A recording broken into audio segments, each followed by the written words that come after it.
canon with this thing because Wanted becomes huge. You end up getting nominated for a slew of Grammys, all these other awards.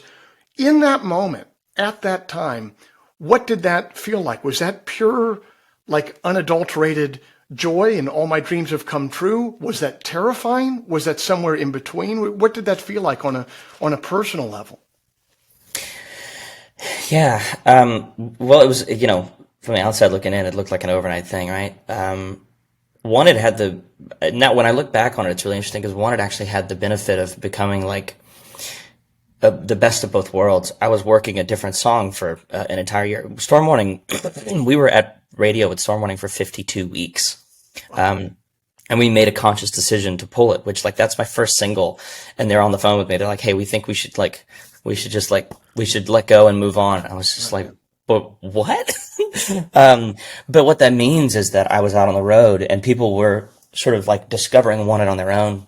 It wasn't something we started by saying like, by some really, insane promotional campaign. It allowed me and it allowed the fans to build their own relationship with the music.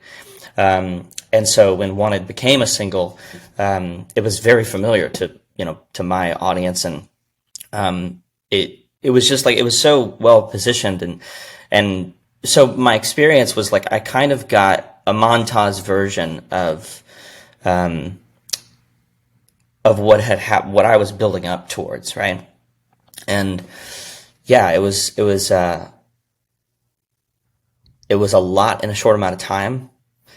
And I really was always just like, what's next? Focused on the next thing. And because I think my brain still works that way. It always did, where like, the stuff I'm performing is a very different circumstance from the stuff I'm like making or writing. The hat I wear as a writer is completely different from the hat that I wear as a producer, is completely different from the hat I wear as a performer. So, it kind of gave me a chance to test that theory.